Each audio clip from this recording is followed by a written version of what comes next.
Hola, gracias por estar acá. Estoy feliz de estar en este escenario. El día de hoy quiero hablarles acerca de la generación de cristal y su impacto en la salud mental.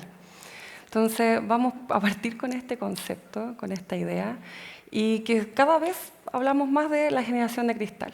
Es más, los adultos decimos como que oh, las generaciones de ahora no son como antes, son emocionalmente más frágiles, son incapaces de lidiar con la adversidad, ¿cierto?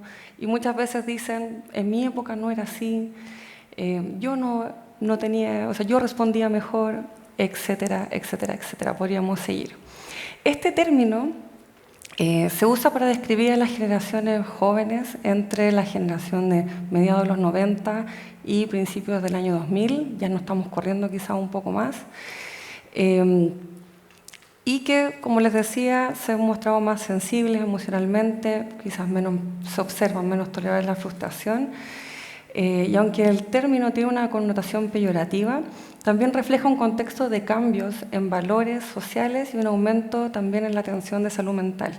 Entonces, el día de hoy, en esta exposición, yo los quiero invitar a que hagamos el análisis, revisemos, ¿cierto? Miremos y también veamos qué tan de cristal podría ser, si es solo una generación o más bien estamos hablando de una población general, más masiva.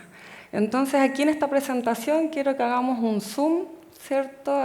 Primero esta generación más joven, podríamos pensar 20, 26 años quizás, donde y le vamos a poner números. A mí eso me gusta, tengo aquí algo que me molesta, y ahí sí. Vamos a ponerle números porque muchas veces nosotros tenemos opiniones, tenemos sensaciones, entonces vamos a poner números. Y quiero que observen aquí el gráfico que está a mi espalda. Este es la edad de aparición de los trastornos mentales. Si ustedes observan, abajo, en la barrita, ¿cierto?, en horizontal, tenemos la edad de inicio de los trastornos mentales. Y en el eje que es vertical estamos viendo más bien los metaanálisis que apoyan esta información. Entonces, lo primero que quiero invitarles a que miren es la primera curva, que es donde dice ansiedad, esta curva amarilla, y miren la edad. ¿No les llama la atención?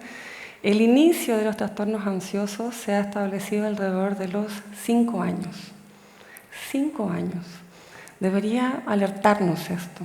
Yo cuando lo miro digo 5 años. 5 años de inicio de estos trastornos de ansiedad.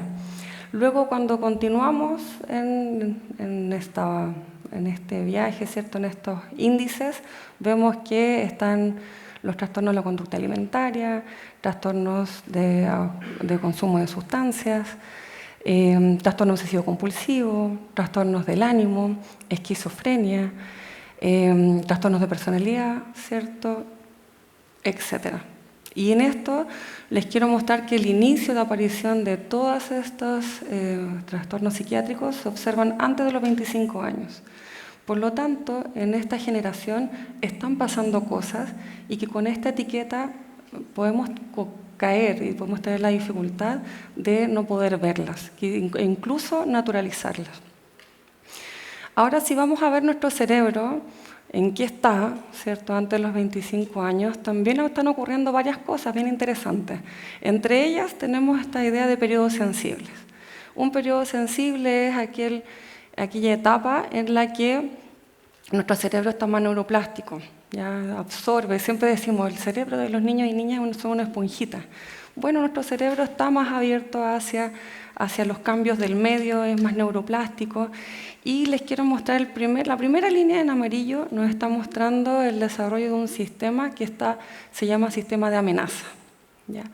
Alrededor de los 5 años, ¿cierto?, hasta los 15 vamos desarrollando este sistema donde lo que nos dice el medio, nuestro entorno, ¿cierto?, es capturado de cierta forma, es un sistema clave para que nosotros podamos reaccionar ante la amenaza, pero también para que nosotros podamos decir qué no es amenazante. Entonces ahí el entorno es clave para que nosotros podamos identificar aquello que es amenazante y aquello que no. ¿Cuál es el problema? Que pareciera que estamos cada vez más dando señales de que el mundo es muy amenazante y estamos dando más señales de que en realidad tenemos que cuidarnos de más cosas. Y ese sistema, ese periodo sensible comienza a una edad temprana. Luego podemos ver en el gráfico un segundo eje, que es el que está relacionado con un periodo sensible de un eje que se llama hipotalámico hipoficiario adrenal, y ese eje participa en el estrés. Tiene una producción, ¿cierto?, de entre uno de los como hormonas, ¿cierto?, que participan, ¿cierto? Uno de ellos sería el cortisol. Y bueno, este eje está muy asociado con el estrés. También si lo vemos en el periodo de edad de entre los 7 y 20 años. Entonces, ¿qué les quiero decir con este gráfico? De que cerebralmente están pasando cosas, estamos teniendo periodos sensibles y que cuando nos coordinamos con el medio, este medio nos está dando más alertas, ¿cierto? Y lo que está afectando en cómo nos estamos configurando, modulando y cómo estamos interactuando. Ahora, si pensamos en la etapa que estamos revisando y que estamos vinando el día de hoy, tenemos que ver que hay varios desafíos que son sociales, ¿cierto? En esta etapa tenemos varias exigencias escolares, tenemos también algunas exigencias de la universidad, ahora que se dieron los resultados, que están las postulaciones, me imagino que hay muchos que están como bien expectantes. También hay demandas sociales, el grupo de pares se vuelve importante, esto de que si me aceptan, no me aceptan es muy relevante. Y otro, pensando que esta etapa es amplia, ¿cierto? También puede ser de que yo esté buscando trabajo y el entorno laboral, ¿cierto? También me genera un desafío, le pueden encontrar el trabajo donde estoy buscando. Y finalmente, mencionar que hay algunos desafíos también relacionales de la pareja, afectivos, etc. Todo esto está ocurriendo en el mismo tiempo, en el mismo espacio, ¿cierto?, con estas demandas del entorno. Ahora, quiero que miremos a la generación quizás más adulta, esta generación que yo les decía que decía en mi época no era, esta frase quizás de que el tiempo pasado fue mejor. Vamos a mirar si eso es así. Y con lo primero que quiero partir es que miremos esta imagen, a ver si se nos hace familiar, que es cada vez hay adultos menos disponibles. Cada vez tenemos adultos más ocupados, ocupados por pantallas, ocupados por el trabajo, por la vida misma, ¿cierto? Y que son menos disponibles en tiempo, pero además afectivamente también vemos una menor disponibilidad.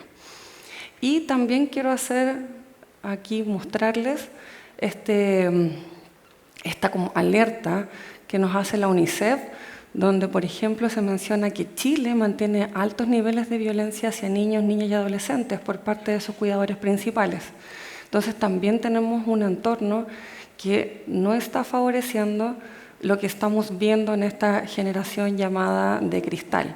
Entonces, mi invitación es que en vez de pensar en etiquetas, en clasificaciones, también hagamos la autocrítica, la reflexión, que mejor que en este congreso que nos estamos en la pregunta de qué humanidad queremos ser, que es el momento de reflexionar y poder también detenernos para estos índices que son preocupantes. Ahora, si nosotros vamos a mirar, ya queremos hacer algo, yo quiero consultar y quiero, ¿cierto?, acceder a ayuda, tampoco tenemos un sistema tan sólido para poder recibir estas demandas. ¿Ya?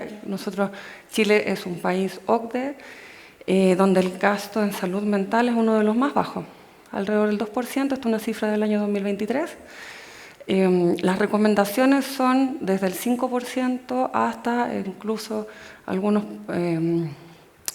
grupos como la Comisión Lancet sobre Salud Mental y Desarrollo Sostenible recomienda que se asigne al menos un 5% del presupuesto público en salud mental en países de ingresos bajos y medianos y en 10% en países de ingresos altos.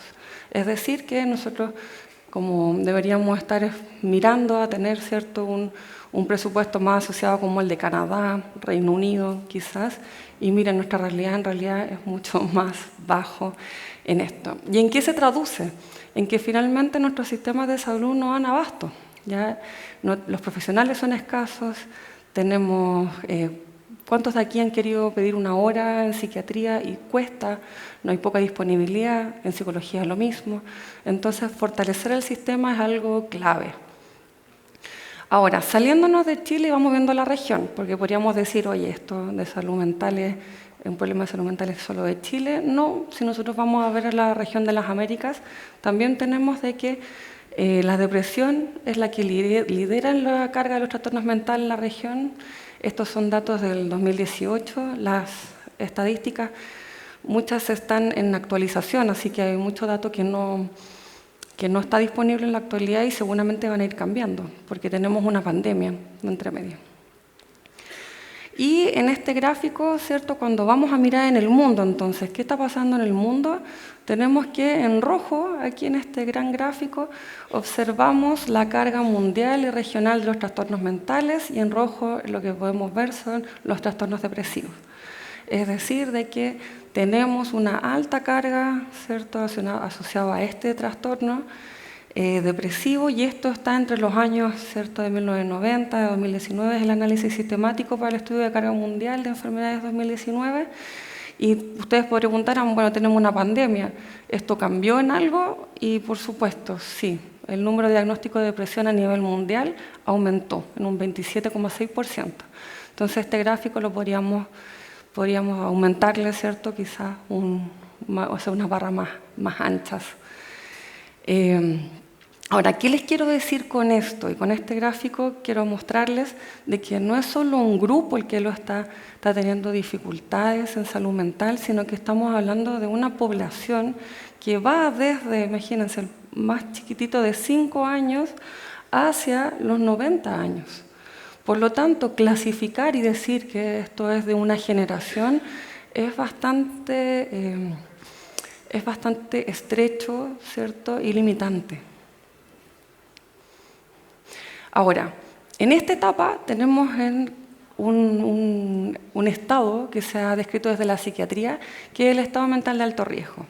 Este es un término que se ha utilizado para poder identificar a personas que presentan síntomas o características que indican un riesgo elevado de desarrollar trastornos mentales graves como la psicosis o otros trastornos neuropsiquiátricos. Y si ustedes pueden ver en este gráfico, observamos de que antes de poder desarrollar una enfermedad mental, tenemos signos, tenemos indicadores que nos dicen. Uno de ellos, por ejemplo, podría ser el poder tener alteraciones de las sensaciones, de las percepciones, que mi pensamiento se desorganice. E incluso algunas personas escuchan voces que no están relacionadas con su pensamiento ni que son propias. En esta etapa, que es la etapa que yo les he mencionado de estados mentales de riesgo, es donde tenemos una ventana de oportunidad, un momento donde podemos leer estos signos y donde podemos intervenir.